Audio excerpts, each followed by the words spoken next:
Hello, my name is Jonathan Avila. This is my version of Arduino powering my Hydrobot 3000.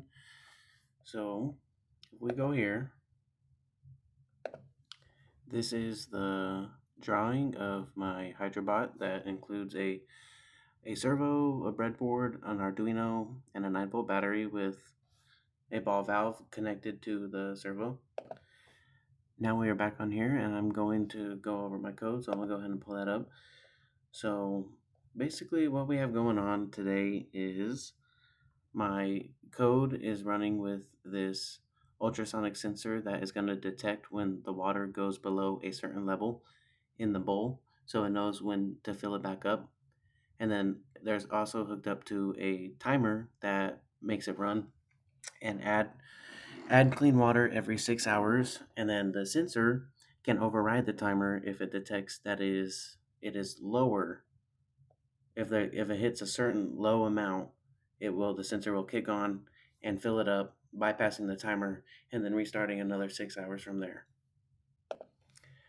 The same servo also connects to another ball valve that activates the drain line, so it's draining and filling simultaneously.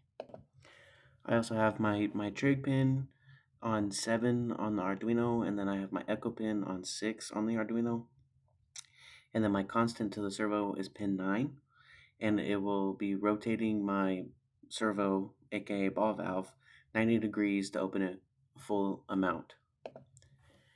The ball valve, when it hits the 6-hour mark, will open and fill up for 15 seconds. So that gives it plenty of time to flush out the dirty water, and then I'll also have time in there to allow it to refill with clean water. So we're going to go ahead and we're going to start our simulation. So you can see how the ball valve opened right there. We're gonna drag this up.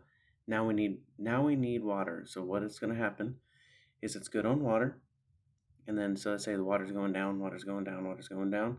What's gonna happen is it's gonna activate that, and then it's gonna go right back up to where it's gonna go. And it's also gonna run in here like this by itself, and the servo will also open and close on the timer that we have set at 15 seconds.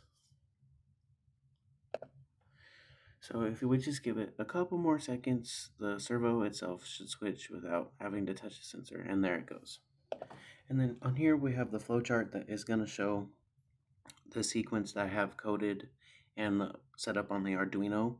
Basically, it's going to check the water level if it's going to need it. Yes, it's going to kick that on, and you can see how it's going to bypass the no. It's going to open the valve and it's going to add fresh water.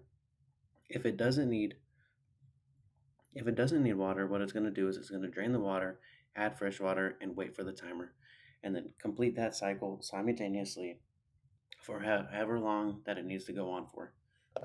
Also, on line 77 of my code, the read distance that I have in there, that's how I set the microseconds and for how long that it needs to open and close for when it gets to the certain distance on the sensor for the water being too low.